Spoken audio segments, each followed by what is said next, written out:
Fala galera, acabei de sair da cabine de imprensa de Coringa Delira 2. Essa crítica aqui, galera, completamente sem spoilers, vai estar liberado no canal também em breve. A crítica completa com spoilers para aquele serviço que a gente está completamente acostumado aqui no canal.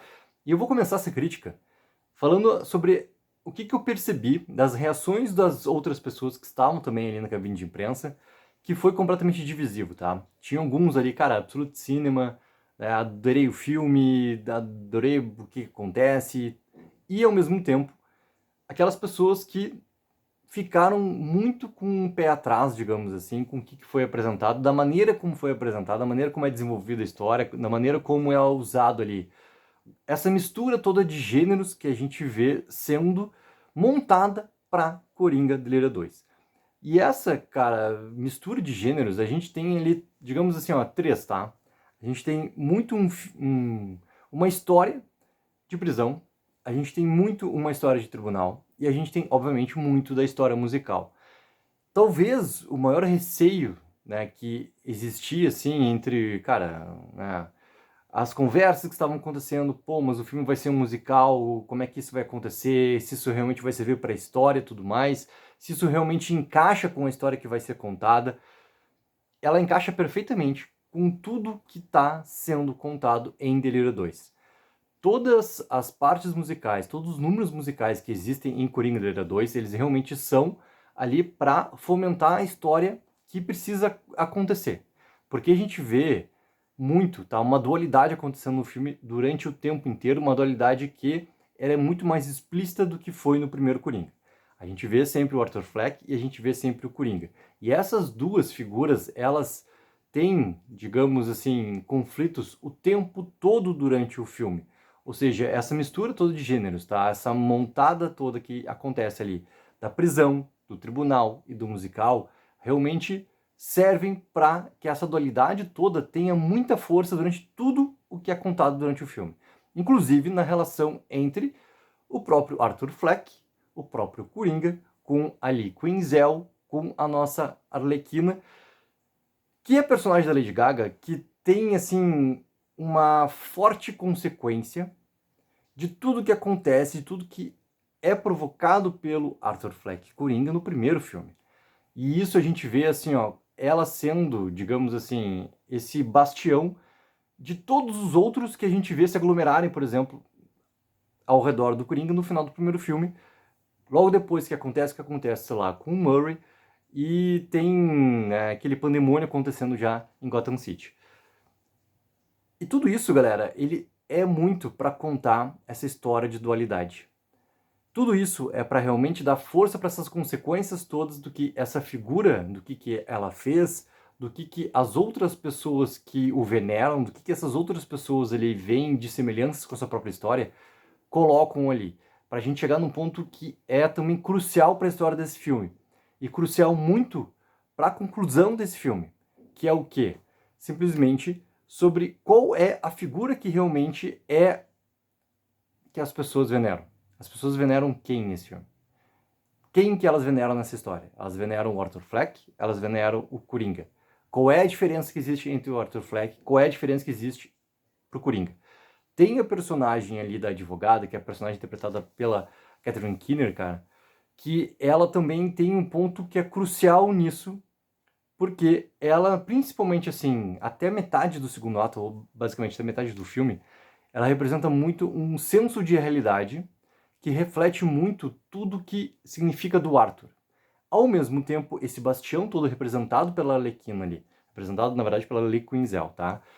Que é a personagem da Lady Gaga, ela representa toda essa veneração e esse símbolo que foi colocado por tudo que o Coringa fez, por tudo que ele, digamos, agiu como resposta e como vingança a tudo que a sociedade trouxe para ele, que a gente aprende no primeiro filme.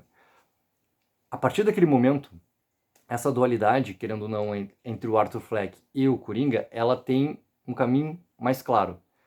Ao mesmo tempo, tem um personagem no filme que já teve uma grande importância no primeiro filme, mesmo que essa grande importância ali seja em momentos bem específicos, mas que nesse momento do segundo filme, agora do Leira 2, ele representa muito um momento de transformação.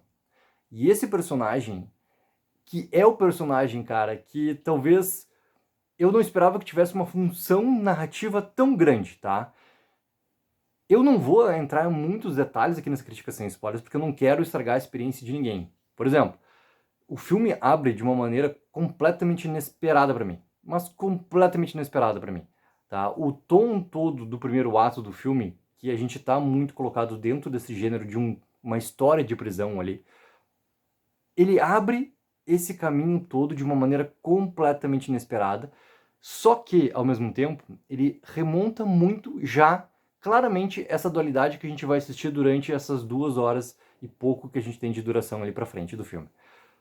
E eu adorei, cara, a maneira como eles até ousam em como abrir o filme dessa forma. Que, ao mesmo tempo, toda essa questão do que representa esse tal delírio, do que representam a gente ter os atos musicais durante o filme inteiro, tá muito também colocado na maneira como o filme já quer te deixar claro a maneira como ele vai abordar essa história dali pra frente. E isso também tá muito representado no que o Todd Phillips, do que o Joaquin Phoenix falaram antes, tá?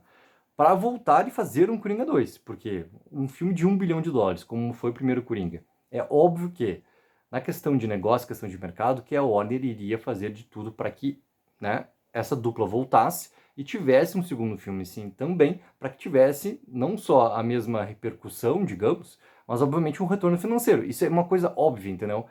Só que para eles voltarem, eles voltaram muito para contar essa história da maneira como eles bem entendiam. Então, o filme ele lida muito com é um tempo muito próximo dos acontecimentos do primeiro filme ali, e a gente tem essa montagem toda desse grande julgamento, que eu gostei até da referência do julgamento do século. Gostei da referência que tem de ser o primeiro julgamento a ser televisionado, porque isso traz também muita questão do O.J. Simpson, muita essa questão de celebridade, muita questão do que representava ter um julgamento do O.J. Simpson, o que representava também ali, né, a figura dele em relação aos crimes que ele cometeu, ou supostamente cometeu, né, e isso perante a opinião pública, e o que tinha de repercussão para a opinião pública, e o que aconteciam de lados ali, defendendo ou realmente, né, atacando e querendo que houvesse a punição mais severa possível.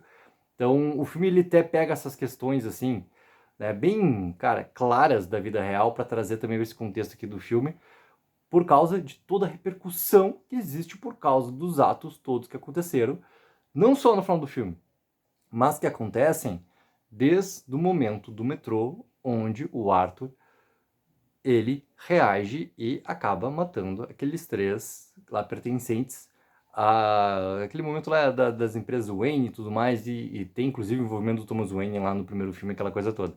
Então, eu gosto, cara, de como o filme ele se estrutura dessa forma, quando a gente percebe muito claramente assim, que tipo de filme que foi pensado para ser realmente executado, que tipo de filme que a gente está assistindo, e que a ideia que eles tiveram ali tá colocada inteira no filme, que vai trazer, obviamente, a divisão. Por isso que eu comecei até a crítica, pela reação que eu comecei a perceber das pessoas em volta ali, tá?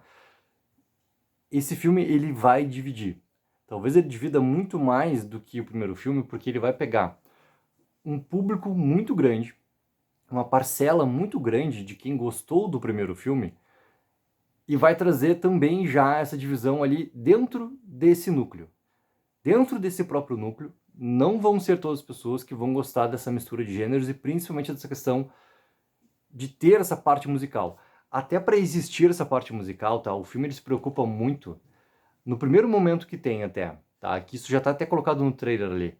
O primeiro momento que tem o encontro de olhares ali entre o Arthur e a Lee, já deixa claro também como que vai ser inserida a partir da frente a importância da música. E qual é a importância da música também para aquelas pessoas que estão ali colocadas dentro da prisão em diferentes estágios, tá? Até, porque essa prisão, ela tem uma divisão, assim, que eu achei bastante interessante, assim, que tipo de divisões existem dentro do sistema penitenciário ali mostrados pra gente, e que tipo de possibilidades também tem até de uma... Eu vou usar uma palavra que até não seria certa, tá? Uma regeneração para essas pessoas, para elas poderem ter uma possibilidade nova, né, de uma vida dali para frente, e tudo isso através da música. Tudo isso através dessa liberdade que a arte pode proporcionar ou não. E dentro disso tudo, aí que entra também essa questão do que seria esse delírio partilhado a dois, do que seria realmente essas consequências. E o final do filme, cara, ele é extremamente direto, cruel e, ao mesmo tempo, remonta muitas coisas que a gente sabe por causa da história, por causa de muitas coisas que já aconteceram, para uma realidade. Ele consegue trazer essas menções todas ali, não só a questão do julgamento do século, não só essa questão do primeiro julgamento televisionado, mas também muito do que acontece no final do filme também representa isso. São consequências que vão voltando todo o tempo, e essa dualidade toda entre Arthur e Coringa, quem é quem, se são ambos, se não são, isso também tudo tá muito fortificado por causa de todo esse delírio, por causa dessa questão todo do gênero musical. A presença, por exemplo, do Harvey Dent, eu acho que ela tem uma função bem importante assim no filme por causa de todo o julgamento. Essa questão do promotor, isso tudo, cara, ter usado o personagem do Harvey Dent, cara, é uma coisa que não poderia ser de uma maneira nenhuma diferente, tá? Tinha que ser realmente esse personagem. E eu gosto que o filme brinca com algumas coisas que qualquer um que já sabe, né, a história do Harvey Dent, seja de outros filmes, seja até da obra original, da relação da HQ e tudo mais, vai identificar ali alguns elementos todos, tá? Até agora que assistiu o filme, se tu pegar, assim, o último trailer, cara, quem já tentou decifrar o que acontece nesse filme através do trailer, vai ter um caminho muito claro já do que acontece nesse filme. E quanto de força que tem essas consequências. Elas batem muito fortes para a história final do filme. Tem uma leve pergunta ali, nesse final, que ela, obviamente, ela vai ficar jogada do que poderia realmente ter acontecido, tá? Que eu vou entrar muito mais em detalhes na crítica com spoilers, mas é uma coisa que fica de uma dúvida do que poderia ser esse elemento que a gente não descobre porque a gente não tem tempo, a gente não tem essa possibilidade de saber o que poderia ter acontecido diferente na história do Arthur daquele momento específico ali. É uma questão que fica muito em aberto no filme, que é bastante interessante assim, também. E tem algumas respostas em relação até ao primeiro filme sobre o que aconteceu com tal ou outro personagem também, que o filme ele traz também esse preenchimento de lacunas que é bastante interessante assim pra gente saber. Muito do que acontece no primeiro filme, ele volta para agora. E volta com uma importância muito grande, como o tal do personagem, que eu não quero falar porque eu não quero estragar a experiência de ninguém, que é o personagem transformador para conclusão da história que a gente tem.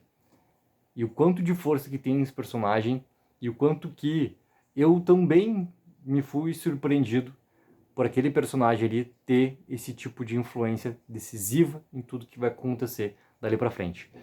Então, galera, é um filme que vai dividir muito mais do que o primeiro filme, a relação do público. Pra mim vai pegar esse núcleo muito forte também de quem gostou do primeiro filme.